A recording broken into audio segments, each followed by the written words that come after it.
የማካፈላችሁ ቃል እግዚአብሔር ይጎበኛችኋል በሚል ሐሳብ ነው። እግዚአብሔር ምን ያደርጋችኋል? እግዚአብሔር ይጎብኛችሁ። እግዚአብሔር ይጎበኛችኋል የሚለው ሐሳብ ቅድም እንዳነበብኩት ዘፍጥረት ምዕራፍ 50 ቁጥር 24 ላይ ያለው ሐሳብ ነው። የዘፍጥረት ምዕራፍ 50 ታሪካዊ ምዕራፍ ነው ለኔ እንደገባኝ። ለምንድን ነው ካላችሁ የዘፍጥረት የመጨረሻው ምዕራፍ ነው። በሌላ በኩል ደግሞ ምዕራፉ ተስፋም ሐዘንም ያለበት ነው። ለቅሶም ደስታም የሚታይበት ነው። ዘፍጥረት ምዕራፍ 50 ከአንድ ጀምራችሁ ማንበብ ስትጀምሩ እግዚአብሔር ተስፋ የገባለት በስሙ የጠራው ያዕቆብ የተባለ ሰው እስራኤላውያን በስሙ የተጠሩበት የእነሱ መታወቂያ የሆነ አባት መታወቂያቸው የሆነ ያዕቆብን ካወቁ ሁሉም ያዕቆብ ልጆች ከተባሉ በነፃ የሚለቀቁበት ያዕቆብ ሞተ። የሞቱ የሐዘኑ ጥልቀት የሚገባችሁ ልጆቹና የልጅ ልጆቹ ሐዘን ሳይሆን የማይወዷቸው ባሪያ አድርጎ የገዟቸው እስራኤላዊ ግብፃውያን ራሱ 70 ቀን ሙሉ አዘኑለት፣ አለቀሱለት ይላል። ማያውቁት የማይወዱት ባሪያ አድርገው የሚጠቀሙበት ሰውዬ በመሞቱ ምክንያት የሐዘኑን ጥልቀት የሚገባችሁ ጎረቤቶች ተሰብስበው 70 ቀን ሙሉ አለቀሱለት። ጎረቤት 70 ቀን ሙሉ ያለቀሰለት ሰውዬ ለገዛ ልጆቹ ምን ያህል ሐዘን እንደሆነ መገመት ከባድ አይደለም። ለምንድን ነው ሐዘኑ የከበደው ለእስራኤላውያን ካላችሁ እግዚአብሔር ለአብርሃም፣ እግዚአብሔር ለይስሐቅ፣ እግዚአብሔር ለያዕቆብ የገባላቸው ተስፋ ነበረ። በአብርሃም ያልተፈጸመው በይስሐቅ፣ በይስሐቅ ያልተፈጸመው በያዕቆብ ይመጣል ተብሎ የሚጠበቅበት የመጨረሻው የተስፋ ሰው ነው። የሞተው ሰው ብቻ አይደለም፣ የሞተው ተስፋቸውም ጭምር ነው። ተስፋ ሞተ፣ ለተስፋ ተለቀሰ፣ ተስፋ ተቀበረ። ተስፋ ብቻ አይደለም፣ ከእግዚአብሔር ጋር ያላቸው ግንኙነት ተበጠሰ። ወዴት አለ እግዚአብሔር? ተስፋ አልገባህም ወይ? አልተናገርክም ወይ? ባትናገረኝ አይሻልም ነበር ወይ? ረስቼው ነበረ፣ በሆነ ሰው ልከ አስታወስከኝ፣ ያለ መስሎኝ ነበረ፣ ለካ የለህም የሚያስብል አይነት ነገር ገጠማቸው። አያሳዝንም? ያሳዝናል። የሰው ልጅ ተስፋ ካጣ መኖር አይችልም። በተስፋ እኮ ነው የምንኖረው። እየታመምንም ሐኪም እንኳ ትሞታለህ ብል አይ አልሞትም እንላለን። መሞታችን እኮ አይቀርም፣ ግን ላለመሸነፍ ተስፋ ፍለጋ የቤት ኪራይ ብንቸገር አንድ ቀን ኮንዶሚኒየም ይወጣልናል ብለን ተስፋ እናደርጋለን። ባይወጣም ተስፋው ግን ጥሩ ነው። 13 ዓመት ጠብቄያለሁ እኔ 13 ዓመት ሙሉ ሲወጣ የኔም አለ ብዬ እያየሁ የኔ የለም። ደስታ ላይ በጣም ብዙ አለ፣ የኔ የለም። ግን በየዓመቱ በቃ በቃኝ ብዬ ትቼ አላውቅም። አይ አለው። የመጨረሻ እኮ እየፈጨ ወጣልኝ። እኔ ያሰብኩት ኮተቤ ነበር የምኖረው። ኮተቤ ሚካኤል ጋር ዛሬም ሳየው ነገም ሳየው የለም፣ አልወጣልኝም። ግን ተስፋው ደስ ይላል። ህመም አለው ግን ደስ ይላል። ተስፋ ቆርጬ አላውቅም። ተስፋ ቆርጬ ተናድጄ አውቃለሁ፣ ግን ይወጣልኛል ደግሞ በሚቀጥለው ብዬ። ያልወጣላቸው ስላሉ አንዳንዴ ተስፋ አደረጋለሁ። ለእኔ ወጥቶልኛል። ይሄ በእንዲህ እንዳለ በዚያው ምዕራፍ ውስጥ ዮሴፍን ብለው ነበረ የእስራኤል ልጆች ወይም ያዕቆባውያን ወደ ግብፅ የሄዱት። ማንም ብለው? ዮሴፍን ብለው የገፉትን፣ የገደሉትን፣ የሸጡትን ፍለጋ እግዚአብሔር መንገዳቸውን አስቀይሮ ወደዛ ወሰዳቸው። ታሪኩ ብዙ ነው፣ እሱን አልናገርም። ከዚያ በኋላ እሱ ንጉሥ ሆነ፣ እሱ መንግስት ሆነ። በዚያ ምክንያት እህል በሉ፣ ረሃባቸውን ታገሱ እና የማን ናችሁ ሲባል ያዕቆብ ነን የሚሉ አይመስለኝም። የዮሴፍ ወንድሞች ነን ነው የሚሉት። ምክንያቱም ታዋቂው ማን ነበር? ዮሴፍ ነበረ። በግዞት ምድር በማያውቁበት ሀገር በማያውቁት ቋንቋ ስማቸው ሆኖ ረሃባቸውን አስታገሰላቸው፣ ጥማታቸውን አስታገሰላቸው። ከመስመር ወጣሁብህ መለሳለሁ። እግዚአብሔርንም እንደዚህ ነው የምናስቸግረው። እግዚአብሔር ካሜራ እዚህ ጋር ነው፣ እኛ ደግሞ ወደዚህ እንወጣለን። እንደ ካሜራውን እዚህ ያደርጋል። ወደ መስመር ይመልሰን እግዚአብሔር። አልወጣም። ሁለተኛ እና ዮሴፍ በቃ አባታችን ይሞት እንጂ አንተ አለህልን፣ እግዚአብሔር ይመስገን፣ እንኳንም አንተ አለህልን። በእርግጥ ሁለት ፍርሃት ነበራቸው። አንደኛ ከዚህ በፊት ያደረጉትን ስለሚያውቁ ዮሴፍ ምን ያደረገን ይሆን የሚል፣ ሁለተኛ ማን ወደ ከነዓን ያስገባናል፣ በማን ስም እንሄዳለን፣ እግዚአብሔር የገባው ተስፋ በቃ አቆመ የሚል ችግር ነበራቸው። አይ ምንም አይደለም፣ ዮሴፍ ወንድማችን ስለሆነ እንደው እኛ እኮ የበደልንህ አውቀን አይደለም ሰይጣን አሳስቶን ነው ብሎ ተናዘዙ። መጥተው ሰምታችኋል አይደል? ሰይጣን አሳስቶን ነው አላሉም፣ ግን ንስሐ ገቡ። መጥተው እኔ እኮ ረስቻለሁ አላቸው። ምንድን ነው የምትሉት እናንተ የምታወሩትን እኮ ድሮ ነው የረሳሁት። ለእናንተ ብቻ ሳይሆን እግዚአብሔር አስቀድሞ ለሌሎችም በረከት እንደሆን ጭምር ነው የላከኝ አላቸው። እሰይ እኛማ አባታችን ከሞተ በኋላ ትበቀለናለህ፣ እንደ ሸጥንህ ትሸጠናለህ ብለን ነበረ። አልሸጣችሁም፣ እኔ ትቼዋለሁ እሱን አለ። አሁን ግን ጥያቄው ያልተመለሰው ማን ወደፊት ይወስደናል? ደግሞ የሚገርመው እኮ ስማቸው በፖለቲካ ጠፍቷል። ምክንያቱም እነዚህ ሰዎች እዚህ ሀገር ውስጥ ኖረው ሊያጠፉን ነው የሚል ፖለቲካ አለ እኮ። አንተ ምንድን ነህ ዕብራዊ ነህ መባል በጣም ከባድ ነው። በአንድ ወቅት እንደነበረው አይነት ማለት ነው። እንትን ነህ ከተባልክ ትደበቃለህ፣ ወይም የሆነ ምልክት ፊት ይላካለህ ትደበቃለህ፣ ወይም ቋንቋ ኮልተፍ የሚያደርግ ከሆነ ትደበቃለህ። እንደዚያ ነበሩ አንዳንድ ሰዎች። ለማንኛውም እንዲህ አላቸው፣ ምንም ችግር ቢኖር እኔ ሞታለሁ አላቸው። በስመ አብ! አንተም የአባታችንን ሞት አልቅሰን ሳናበቃ አንተም ትሞታለህ? አዎ ሞታለሁ አላቸው። በቃ ደግሞ የሚገርመው ነገር ይሄ ውሸት ነው ማለት አይችሉም። እግዚአብሔርን በደንብ የሚያውቅ ሰው ነው። በግል የሚነጋገር ሰው ነው። በመከራ ውስጥ በለሆሳስ ድምፅ ተናግሮ የሰማና ያሰማ ሰው ነው እየነገራቸው ያለው። ውሸት አይደለም። ትሞታለህ? አዎ ሞታለሁ። ግን ሞታለሁ ብቻ ደግሞ አይደለም። እኔ ሞታለሁ፣ ሰው ነኝ፣ እኔ ደካማ ነኝ፣ ሞታለሁ። መጎብኘትን የሚጎበኝ አምላክ ግን ይጎበኛቸዋል አላቸው። ጎብኝቶታል። አዲስ ነገር እኮ አይደለም የሚናገረው። የሆነ እንትን እኮ አይደለም፣ ማባበያ እኮ አይደለም። ጎብኝቶት ያውቃል እግዚአብሔር፣ አይቶት ያውቃል እግዚአብሔር፣ ሰምቶት ያውቃል እግዚአብሔር።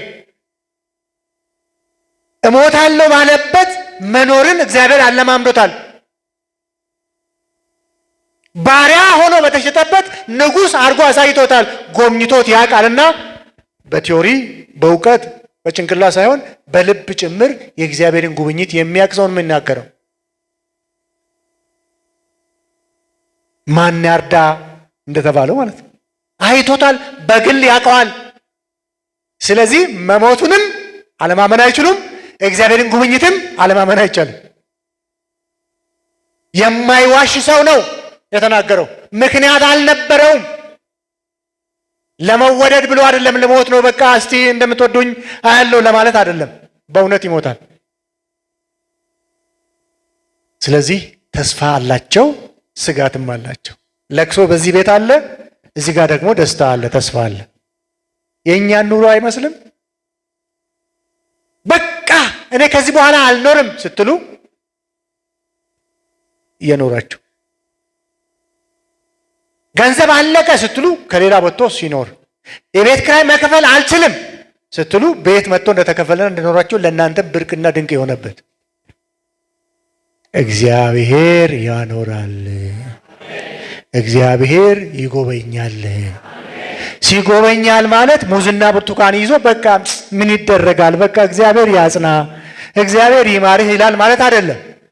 መጽሐፍ ቅዱስ ላይ አለ። ጊዜ ስላለኝ አልናገርም እንጂ አንዱ ይጎበኛል ማለት እግዚአብሔር ያያል ማለት ነው። እግዚአብሔር ሲያይ ደግሞ አይቶ አይመለስም። አይኖቹ ፈዋሽ ናቸው። ለመታየት አይደለም እንዴ ብዙ ነገር የምንሆነው? አሁን እዚህ ቀጥ ብዬ ቆንኩት እኮ ለካሜራው እንድታይ ነው። ለመታየት እኮ ነው ብዙ ጥረት የምናደርገው። እግዚአብሔር ወይ አታየኝም የምንለው እኮ ለዛ ነው። ይጎበኛል ማለት ያይሻል። ተደብቀሽ ሊሆን ይችላል። ሰው አላየሽ ሊሆን ይችላል። ሰው አላየ ሰው አያውቅህ ሊሆን ይችላል። ሰው ባውቅ ኖሮ እንትናን ባውቅ ኖሮ የሚባለውን ነገር እናውቀዋለን። እግዚአብሔር ይጎበኛል ማለት ያያል። ባለህበት ሁኔታ ውስጥ ያያሃል። አይኖቹ አንተ ላይ ናቸው። መንገድህን ያያል። ችግርህን ያያል። ለቅሶሽን አይቷል። ለሰው ያልነገርሽውን ጉድ ሁሉ ያያል። ሰው የማያውቅልንን በሽታችንን ያያል። በቃ ናና ይልኝ አይደለም የሚባለው? ናና ይልኝ።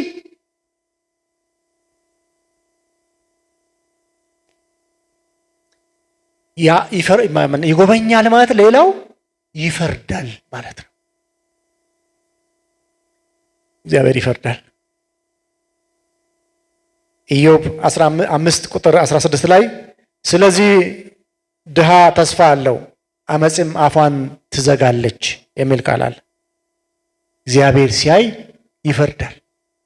አፋቸውን የከፈቱብን ሁሉ እያዩ በቃ አትኖርም ያሉ ሁሉ እያሉ እግዚአብሔር ፍርድን ይፈርዳል። በቅንነት ይፈርዳል። ሳይፈራ ይፈርዳል። ይፈረድልናል። ሃሌሉያ። እግዚአብሔር ሲፈርድ እንደዚህ ነው። ይፈርዳል። እግዚአብሔር ዘመናት የቆየውን ለቅሶ፣ ዘመናት ያስቆጠረውን በሽታ ሲፈርድ ያበቃል።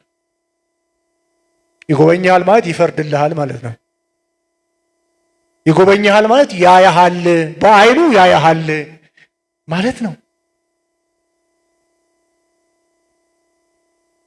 እና ቢያየ ኖሮ ቢፈርድልኝ ኖሮ ተበድዬ ለምን ፍትህ አጣ ነበር? ታመሜ ለምን ፈውስ ይርቀኝ ነበር? ጸልዬ መልስ ለምን ይቆይ ነበር? መልካም ነገር ዘርቼ እንክርዳድ ለምን በቀለብኝ?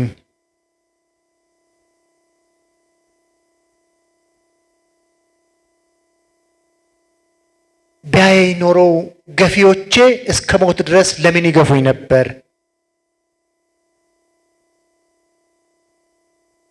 መልካም እያደረግኩ የክፋት ጽዋ ለምን ይጎነጭ ነበር? ማለታችን የእኛን ውስንነት፣ የእኛን ሰው መሆን፣ የእኛን አለማመን ነው እንጂ የእግዚአብሔር ልክ አያሳይም። እግዚአብሔርማ ይጎበኛል። እግዚአብሔር ይጎበኛል። እግዚአብሔር ያያል። እግዚአብሔር ይፈርዳል። ትልቁ ችግር በእግዚአብሔር የፍርድ ዘመንና በእኛ የጥበቃ ጊዜ መካከል ችግሮች ይመጣሉ። እሱን ማመን የማንችለው። እሺ አሁን ዘፍጥረት አለቀ። ከዚህ በኋላ ዘፍጥረት የሚባል የለም አይደል? ከዘፍጥረት በኋላ ያለው መጽሐፍ ማን ነው? ዘጸአት የሚባል። እሺ አሁን ተስፋ ያደረጉት በቃ አንተ ሞትክ፣ በቃ እግዚአብሔር ከአንተ ጋር ይሁን ብሎ እንዳይደርቅ አድርገው ሬሳውን አስቀመጡት። ሞቷል፣ የለም። በቃ አንዱን ሰማን፣ አንዱን አየን፣ አንዱ እንደተባለው ሆነ። የቀረው ምንድን ነው? መጎብኘት። አሁን መዝሙር ሁሉ ሊወጣ ይችላል። ገብቷቸዋል። እግዚአብሔር ጎበኘን፣ እግዚአብሔር አየን ምናምን ሊባሉ ይችላል። ምክንያቱም የቀረው ምንድን ነው? እሱ ነው። ግን አይደለም። ዘጸአት ምዕራፍ 1ን ከፍተን ስናነብ መጎብኘታቸውን አያሳይም። ክርስትናን በጣም አደገኛ የሚያደርገው ይሄንን ነው። እሺ አልገባችሁም? ይገባችሁ ኖሮ ይገባችሁ ነበር። አስቸጋሪ ነው ክርስትና። እና ዘጸአት ምዕራፍ 1ን ስትከፍቱ የመጀመሪያው ቁጥር 8 ላይ በግብፅ ዮሴፍን ያላወቀ አዲስ ንጉሥ ተነሳ። እኮ ዝም ብሎ እኮ አይደለም። ሌላ ንጉሥ ተነሳ ብሎ ለምን አይቀመጥም? አይጽፍም ነበር መጽሐፍ። ሌላ ንጉሥ ተነሳላቸው። አንዱ ፈርዖን ሞቶ ሌላ ፈርዖን ተነሳ ማለት ይቻል ነበር። ነገር አለ ማለት ነው። ይያያዛል፣ ግንኙነት አለው ማለት ነው። በግብፅም ምን ተነሳ? ዮሴፍን የማያውቅ ተስፋውን የማያውቅ የተናገረውን የማያውቅ የተደረገላቸውን የማያውቅ ንጉሥ ተነሳ ማለት በሌላ አነጋገር ወዮልሽ ማለት ነው። ወዮልህ፣ የተገባው ተስፋ እውነት አይደለም፣ በተቃራኒ የሚቆም ሌላ ኃይል ተነስቷል ማለት ነው። ዮሴፍ እውነት የማይታወቅ ሰው ነው እንዴ? 7 ዓመት መከራቸውን ይበሉ አልነበር እንዴ? ፍቺውን የፈታ ትርጉሙን የሰጣቸው ማን ነው? አስቀድማችሁ እህል ሰብስቡና ከዚህ መከራ ትድናላችሁ ያለው ማን ነው? ጠቅላይ ሚኒስትር የሆነው ማን ነበር? ግብፅ ሳይወለድ መታወቂያ ሳይጠየቅ እግዚአብሔር ሞገስ ስለሰጠው ጠቅላይ ሚኒስትር አድርጎ የሾሙትን ሰውዬ በክፉ ቀን አላውቅህም አሉት። በደርግ ጊዜ እንዳሁኑ እንደዚህ ማምለክ አይቻልም። አንዳንዶቻችሁ ታውቃላችሁ። እና አንድ አገልጋይ ባሏ የማያምንን ሴት ሄዶ ሊያጽናና ፈለገ እና ሄዶ በር ክፍት ነው፣ እየጸለየላት እየመከራት ባልየው መጣ። ዘመድ ናቸው፣ በሌላ ነገር የሚጠረጠር አይደለም። ግን እምነቱን አይፈልግም። ሰው እንዲመጣም እሷም እንድትሄድ አይፈልግም።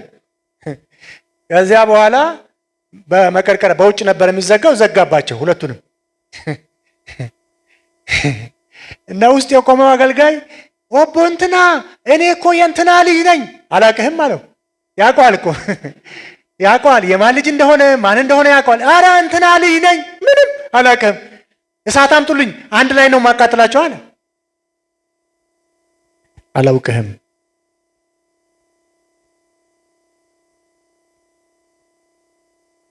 እንቆቅልሽ ፈቶ ነበር። አላውቅህም።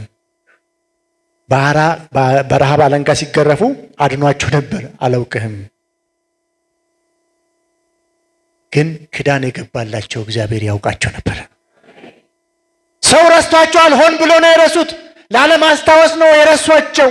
ነገር ግን በሁኔታዎች የማይገደብ እግዚአብሔር፣ በሞትና በትንሣኤ መካከል ያለ እግዚአብሔር፣ በእኛና በገዳዮቻችን መካከል ጣልቃ የሚገባ እግዚአብሔር አለ በሰማይ።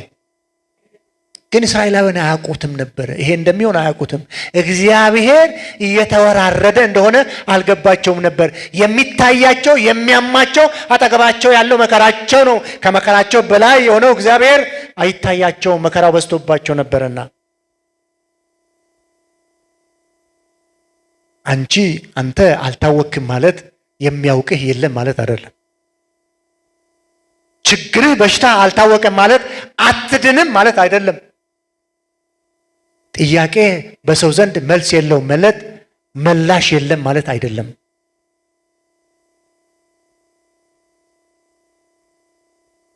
እግዚአብሔር በዙፋኑ አለ። እኔ በጎቼን አውቃለሁ እነሱም ያውቁኛል፣ ድምፃቸውን እለያለሁ ያለው እግዚአብሔር ከጩኸት መካከል ያንቺን ጩኸት ለይቶ ያውቃል። ከለቅሶ መካከል ያንቺን ለቅሶ ያውቃል፣ ያንተን ለቅሶ ያውቃል። ከበሽተኞች መካከል ያንተን በሽታ ለይቶ ያውቃል እግዚአብሔር። አገልግለን ቻይናዎች እንደዚህ ይላሉ ይባላል። ስኖረኝ ዘመዶቼ ያውቁኛል፣ ሳጣ እኔ ዘመዶቼን አውቃለሁ ይላሉ። እቺ መቼም አትረሳም። የአበሻ ስለሆነን ብዙ ቁስልም ስላለን ሲኖረን ብዙ ሰው ነው አጃቢ፣ ስናገለግል ብዙ ሰው ነው አጃቢ፣ ስናበላ ብዙ ሰው ነው ጋባዥ። ስናጣ ግን እኛ ነን የምናውቀው።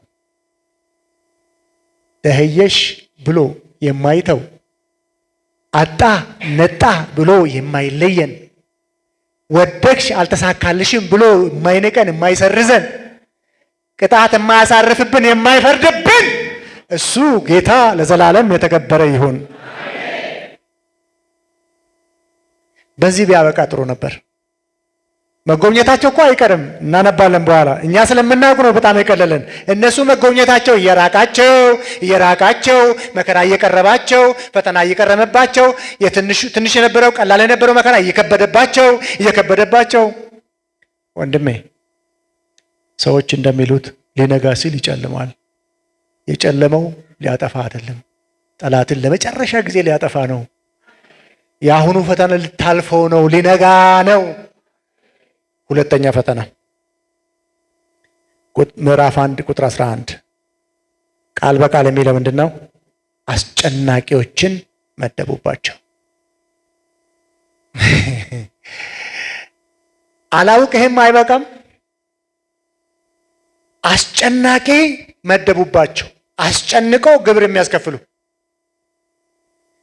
ማስጨነቅ እንዴት እንደሆነ ላይገባችሁ ይችላል፣ ላይገባን ይችላል። ግን እንዲህ ያሏቸው ታሪክ ድርሳናት ሲናገሩ ገለባ አምጡ ይሏቸዋል። የሀገሬውን ሰው ደግሞ አንድም ሰው ለዕብራውያን ገለባ የሰጣችሁ እንደሆነ የእነሱን ቅጣት እናንተ ትቀበላላችሁ ይሏቸዋል። ውሃ አምጡ ይሉና አንድም ቦታ ውሃ የቀዱ እንደሆነ ወየውላችሁ ይሏቸዋል። ከዚያስ ውሃ እንደምንም ብለው ውሃ ይዞ ሲመጡ ማን ውሃ አለ? ጭንቀት ታውቃላችሁ? ጭንቀት እኮ አለመብላት የሚበላ ማጣት አይደለም። ጭንቀት እኮ የሚለብሱትን ማጣት አይደለም። ለብሰው የሚያረጉትን ማጣት ነው። በልተው የሚያረጉትን ማጣት ነው። ሁሉ ነገር ኖሮን የምናረገው ማጣት ማለት መጨነቅ ነው።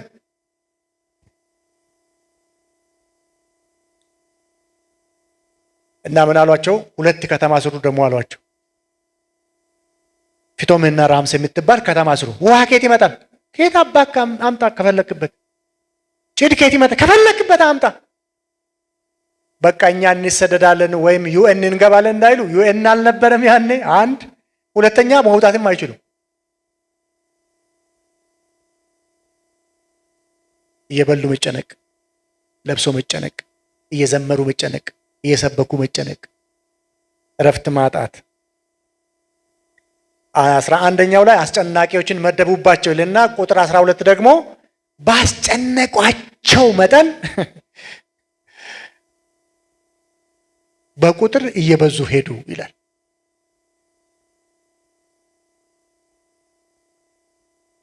አንድ ቦታ አገልግዬ የነበረ ውጭ ሀገር እና በምን ላይ ላገልግላችሁ ስለ ምስጋና አገልግለን አለው። የ2 ቀን የ3 ቀን አገልግሎት ነበር። አንዱ አመስግኖ ያልኩት የገፏችሁን ሰዎች አመስግኗቸው፣ የናቋችሁን ሰዎች አታልፍም ያሏችሁን ሰዎች አመስግኗቸው። አልገባችሁም እንጂ ቢገባችሁ ኖሮ ይገባችሁ ነበር። እዚህ እኮ የደረሳችሁት ገፊዎቻችሁ ስለበዙላችሁ ነው። እናንተ አሁን የደረሳችሁበት አልተመቻችሁም። ነገር ግን ገፊዎቻችሁ እኮ እዚህ እንዳትደርሱ ጭምር እያሰቡ ወደ በረከታችሁ እየገፏችሁ እዚህ ያደረሷችሁ። እግዚአብሔር ይባርካቸው።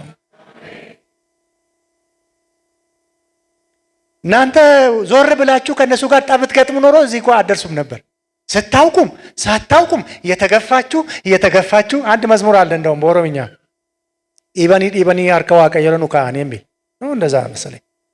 አንዳንዶቹ ሰምታችኋል፣ አንዳንዶቹ አልሰማችሁም። እኔም አላቆም ቋንቋውን አሁን ነው የመጣልኝ። ገፍተው እግዚአብሔር እጅ ላይ ጣሉን የሚል መዝሙር አለ። ገፍተው የእግዚአብሔር እጅ ላይ ይጣሏችሁ።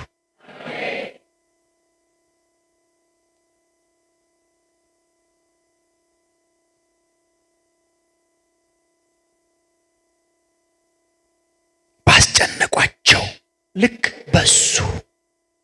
አትብዙ ሲሉ ይበዛሉ፣ አትዳኝ ሲሉ ይድናሉ።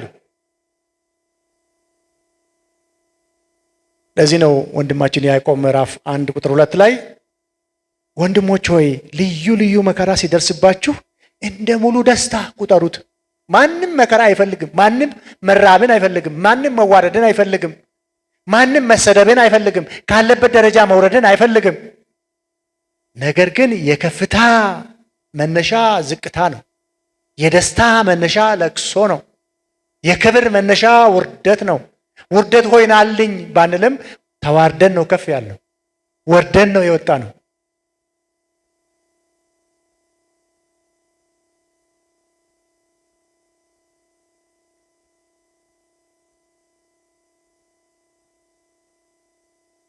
መጽሐፍ ቅዱስ ሲናገር ዘጸአት እዛው ምዕራፍ ላይ እንዳለቀሱ ግን አልቀሩም። ሶስተኛና የመጨረሻው ከጉብኝታቸው በፊት የሆነው ሞት ነው። ከዚህ በላይ ምንም የለም። ምዕራፍ 1 ቁጥር 21 እና 22 አካባቢ ስታገኙ ማንኛውም ሕፃን ከዚህ በኋላ መኖር የለበትም፣ እነዚህ ሰዎች ኖሮ አያኖሩንም። በመቃወም ባለማወቅ አልቻሏቸውም፣ በማስጨነቅ አልቻሏቸውም። የመጨረሻው ፍርድ ማንኛውም ሕፃን ልጅ የዛሬውን ትውልድ እንኳ ባንችል መጪው ትውልድ ከነዚህ ሰዎች መዳን አለበት። ትውልድ ዳን ብለው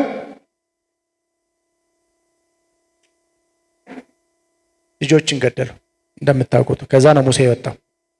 በእነሱ መጨረስ ነው፣ ለእግዚአብሔር ግን መጀመሪያው ነው። አሜን። ለእነሱ ከዚህ በኋላ እስራኤላዊ የሚባል እንዳይኖር ነው። እግዚአብሔር ግን ከሟቾች መካከል ብዙሃንን የሚያድኑትን አስነሳ። በመጨረሻው ይሄ የተነሳው ሰውዬ፣ ትሞታለህ የተባለው ሰውዬ፣ አትኖሪም የተባለው ሰውዬ፣ በረከት አታይም የተባለው ሰውዬ ለእግዚአብሔር መሳሪያ ሆነ። ለግብፃውያን ወደ ተስፋቸው ምድር መሄጃ ምክንያት ሆናቸው። ምዕራፍ 2 ላይ ሂድና ፈርዖንን ሕዝብን ልቀቅ በለው ብሎ ከማለቱ በፊት እግዚአብሔር እንዲህ የሚል ቃል አለ። ምዕራፍ 2 ዘጸአት ቁጥር 23፣ 24 እና 25 እንዲህ ይላል። ትጎበኛላችሁ ነው የተባሉት፣ ጉብኝት እስካሁን አልነበረም። እግዚአብሔር ያያችኋል ነው የተባሉት፣ እግዚአብሔር እስካሁን ያያቸው አይመስልም። እግዚአብሔር ይፈርድላችኋል ነው የተባሉት፣ እግዚአብሔር እስካሁን ድረስ የፍርድ ነገር የለም። መከራቸውን እያዩ ነው፣ ተስፋ እንደሌላቸው ነው የሚባዝኑት። ግን ቀን መጣ፣ ቀን ደረሰ። ዘመናት ቢቆጠሩም እግዚአብሔር ዘመናትን ቆጥሮ ይመጣል። እንዲህ ይላል። ከዚያም ከብዙ ቀን በኋላ እንዲህ ሆነ፣ የግብፅ ንጉሥ ሞተ። አላውቃችሁም ያለው ሞተ። ያሰቃያቸው ሞተ። የሞት አዋጅ ያስተላለፈባቸው ሞተ። የእስራኤልም ልጆች ከባርነት የተነሳ አለቀሱ፣ ጮሁም። ስለ ባርነታቸውም ጩኸታቸው ወደ እግዚአብሔር ወጣ። እግዚአብሔርም የልቅሷቸውን ድምፅ ሰማ። እግዚአብሔርም ከአብርሃም ከይስሐቅ ከያዕቆብ ጋር ያደረገውን ቃል ኪዳን አሰበ። እግዚአብሔርም የእስራኤልን ልጆች አየ። እግዚአብሔርም በእነርሱ ያለውን ነገር አወቀ። ዘመን መጣ፣ ገዳዩ ሞተ። የሞተው ሊነሳ ነው። ተስፋ አለኝ ያለው ተስፋ ሊያጣ ነው። ተስፋ የለኝም ያለው ሊጎበኝ ነው። ጩኸታቸው ወጣ፣ ድምፃቸውን ሰማ፣ ኪዳኑን አሰበ። እስራኤል ልጆችን አየ፣ በእነርሱ ያለውን መከራ አወቀ። እግዚአብሔር ተገኘላቸው። በዚያ ምዕራፍ ላይ እግዚአብሔር እንደጎበኛቸው ይናገራል። ምዕራፍ 3 ቁጥር 16፣ 17 እና 18 እግዚአብሔር እስራኤላውያንን ጎበኛቸው። በእነሱ ጊዜ አይደለም፣ በጎረቤቶቻቸው ጊዜ አይደለም፣ በጸለዩት ጊዜ አይደለም፣ በተመኙ ጊዜ አይደለም፣ በፈለጉ ጊዜ አይደለም። በፈለገው ጊዜ እግዚአብሔር ጎበኛቸው። ተስፋ ቆርጠዋል። ከዚህ በኋላ አይሆንም ብለው ነበር። ነገር ግን እሱ የሰው ነው፣ የእግዚአብሔር ጊዜ አልደረሰም ነበር። ጊዜው ሲደርስ እግዚአብሔር ጎበኛቸው። ከዚህ በኋላ ተስፋ የለንም፣ ሙሴም ሞቷል፣ እንትናም ሞቷል፣ እንትናም ሞቷል፣ እንትናም የለም። ምክንያት ይደረድራሉ። ከምክንያት በላይ የሆነው እግዚአብሔር የተከደነውን የቀብር ቦታ ከፍቶ የተከደነውን የተቀበረውን ተስፋ እንደገና አለምልሞ እግዚአብሔር ጎበኛቸው። ለዚህ ነው ቅድም ያልኩት ያዕቆብ ወንድሞች ሆይ መከራ ሲመጣባችሁ እንደ ሙሉ ደስታ ቁጠሩት። ከመከራው በኋላ፣ ከልቅሶ በኋላ፣ ከሐዘኑ በኋላ፣ ከውርደቱ በኋላ፣ ከበሽታው በኋላ ሌላ ምዕራፍ አለ። ዘማሪው 119:71 ላይ ሥርዓትን እማር ዘንድ በመከራ ውስጥ ማለፌ መልካም ሆነልኝ። ሌላው ትርጉም ያስጨነከኝ ለመልካም ሆነልኝ። ማን ወዶ ይጨነቃል? ማን ወዶ ያለቅሳል? ማን ወዶ ልጅ ያጣል? ማን ወዶ ይታመማል? ወደን ባይመጣብንም ወደን መቀበል አለብን። አንዳንዴ ክርስትና የተንሻፈፈው ክርስትና ማለት ታመን ሲያድነን፣ ተርበን ሲያበላን፣ ታርዘን ሲያለብሰን፣ እሱ ምድራዊ ነው። ማንኛውም ሰው ያደርጋል። እሱን ማንኛውም ሰው ይሆናል። እሱን የኛ ከሚመጣብንም ከመጣንበትም በላይ ማሰብ ነው። ምክንያቱም አምላካችን ከላይ ነው ያለው፣ ሁሉን ነገር ወደ ታች ያየዋል። እግዚአብሔር ይጎብኛችሁ። ሁኔታችሁ መጎብኘታችሁን አያመለክትም። ጎረቤትም መስክሯል፣ ሐኪሞችም ተናግረዋል፣ አዋቂዎችም የሚያሳየው ምልክቱ መጎብኘታችሁን ሳይሆን የእናንተ የመጨረሻ መድረሱን ነው። መጨረሻው ለጠላታችን ነው፣ ለእኛ ግን የመጀመሪያችን ይሆናል። እግዚአብሔር የተመሰገነ ይሁን። ያስጨነከኝ ለመልካም ሆነልኝ። አንደኛ ጴጥሮስ ምዕራፍ 5 ቁጥር 6 እና 7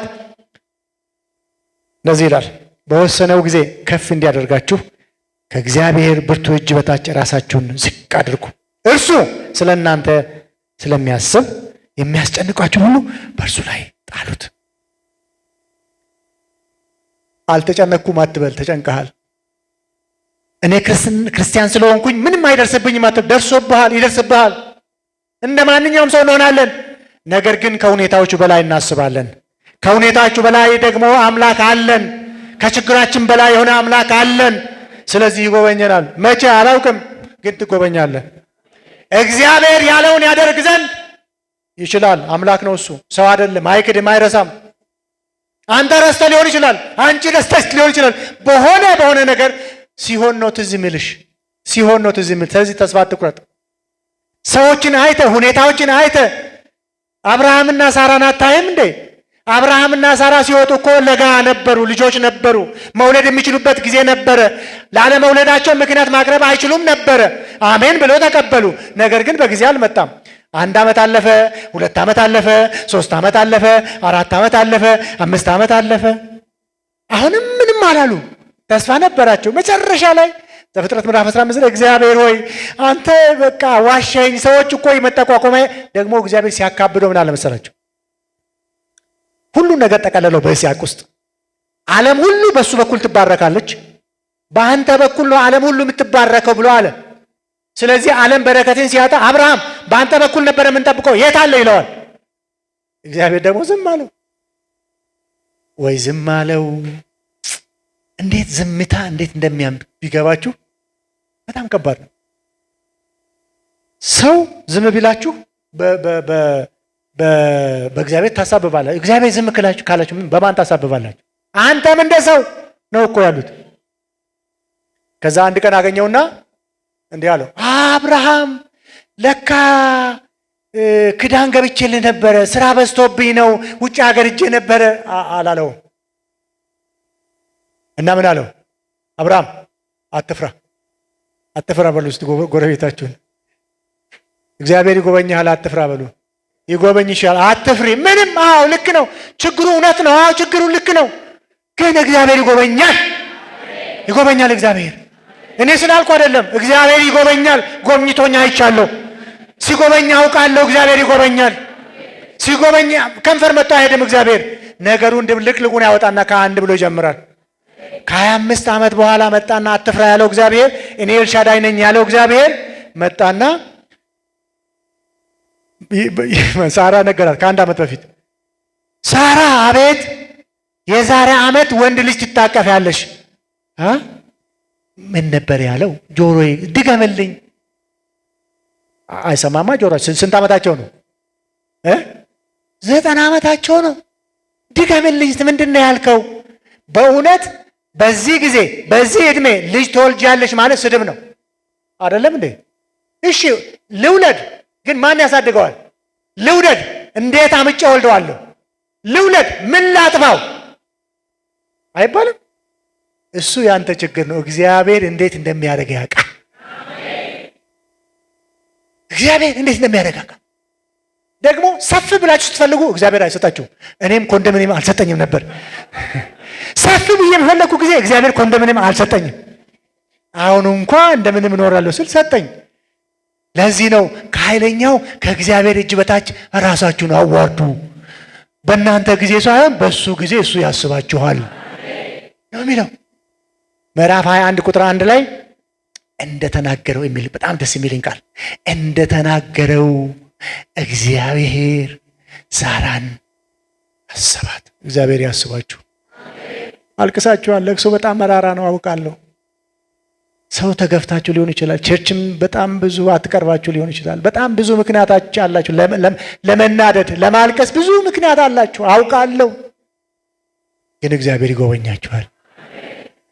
ጻፉ። የደረሰባችሁን ሁሉ ነገር ጻፉ። አንድ ቀን የእግዚአብሔር ምስክሮች ትሆናላችሁ። እግዚአብሔር እንደዚህ ሁኜ ነበር፣ እግዚአብሔር እንዲህ አረገኝ። እድሜ የማይገድበው እግዚአብሔር፣ ትምህርት የማይገድበው እግዚአብሔር፣ ዘርና ቋንቋ የማይገድበው እግዚአብሔር፣ በ90 ዓመት ባለ ልጅ የሚያደርግ እግዚአብሔር ይጎብኛችሁ። እሱ አምላክ ይጎብኛችሁ። እግዚአብሔር ባለውለታ ስለሆነ እላለሁ አደርጋለሁ ብሎ ሳያደርግ አይቀርም። ስለዚህ ወገኖቼ እንዲያስቡ፣ በሮች ሁሉ ዝግ ሊሆኑ ይችላሉ፣ ክርችም ብሎ ሊሆኑ ይችላሉ። እግዚአብሔር ግን መውጫ አለው። አልተዘጉም አላልኩም፣ ዝግ ናቸው። አዎ ማስረጃ አያስፈልግም፣ ዝግ ናቸው። አዎ ግን እግዚአብሔር መውጫ አለው። አሁን ለአንዱ እግዚአብሔር የአሜሪካ ቪዛ ይመታልሻል ብዬ ብል 10 ሰው ይነሳል ከዚህ ውስጥ ምን ቢያንስ ማለት ነው። እኔ ያልኩት ግን እግዚአብሔር መውጫ አለው ነው። በቪዛ ሊሆን ይችላል፣ በምናምን ሊሆን ይችላል። ከሀገር መውጣት ከፈለጋችሁ ማለት ነው። ከመከራ መውጣት ከፈለጋችሁም ያለ ቪዛ እግዚአብሔር ያስወጣችኋል።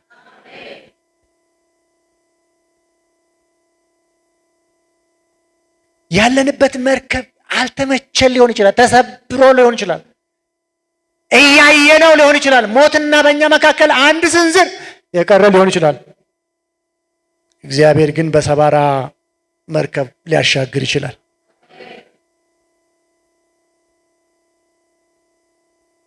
ልክ ነው። በሽታችን ከባድ ነው። ስም አላቸው ከባባድ የሚባሉ በሽታዎች እነንትና። እግዚአብሔር ግን ማዳን ይችላል። በሽታው ከባድ አይደለም፣ ቀላል ነው። ከባድ ነው አይደለም። እግዚአብሔር ማዳን ይችላል። በበሽታ ጉልበት ሳይሆን በእግዚአብሔር ጉልበት ተማመን። ዛሬ ድነሃል ማለት ግን ነገ አትሞትም ማለት አይደለም። አሁን እየነገርኩ ያለውን የእግዚአብሔርን ችሎታ ነው። እግዚአብሔር ሊያደርግ ይችላል። እግዚአብሔር ቻይ ነው። እግዚአብሔር ከሁሉ በላይ ነው። ከመከራም በላይ ነው። ከአንተም በላይ ነው። እግዚአብሔር ከምትተማመነው በላይ ነው። ከምትፈራውም በላይ ነው። ልክ ነው። ፊትህ ተዛብቶብህ ሊሆን ይችላል። ለምነህ ገንዘብ ስላለህ አቅቶ ሊሆን ይችላል። ፈራጅ ግን ከላይ ከሰማይ አለ። ፍትህን የሚያደርግ እግዚአብሔር እንዴት ሆነ? ሰዎችን በአፋቸው ላይ እጃቸውን የሚያስጭን እግዚአብሔር ፍርድ ከላይ ይፈርዳል።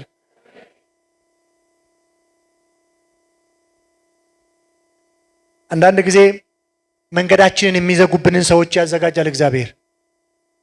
እያየናቸው እያበላን እየጠጣን አብረን ሆነን ግን መንገድ ለመዝጋት እነሱ ናቸው ቀዳሚ። እነሱ እያዩ እግዚአብሔር መንገድን የሚያሳዩ ያደርጋቸዋል። በዚህ እኮ አይደለም እኔ ነኝ አውቃለሁ፣ እንዴት እንደዘጋሁ እኔ አውቃለሁ፣ በዚህ እንጂ በዚህ አትሂድ የሚሉ እነሱ ናቸው። ለዚያ ነው እግዚአብሔር ዝም ያለ እንጂ ስላልወደደ አይደለም፣ ስለናቀህ አይደለም፣ ስለማታስፈልገው አይደለም፣ ስምህ ስለተሰረዘ አይደለም፣ ማድረግ ስለማይችል አይደለም፣ ስለማይወድ አይደለም። በምንም ውስጥ እሱን እንድታየው፣ በባዶነት ውስጥ እሱን እንድታየው፣ በለቅሶ ውስጥ እሱን እንድታየው፣ ሁለተኛ እግዚአብሔር መከራ ሲገጥምህ እግዚአብሔር አለልኝ እንድትል እግዚአብሔር የመከራህን ዘመን አራዘመው እንጂ ስለጠላህ አይደለም። ስለዚህ እግዚአብሔር ይጎበኛል። waaqayyo sin yaadatu waaqayyo nama yaadata nama nirraanfatu rakkoon guddaa ta'uu danda'a dhiphuun guddaa ta'uu danda'a boolli gadi fagoo ta'uu danda'a waaqayyo waaqarraa gaafa dhufu boolli gadi fagoon isa hambisu waaqayyoof galannaa ta'u.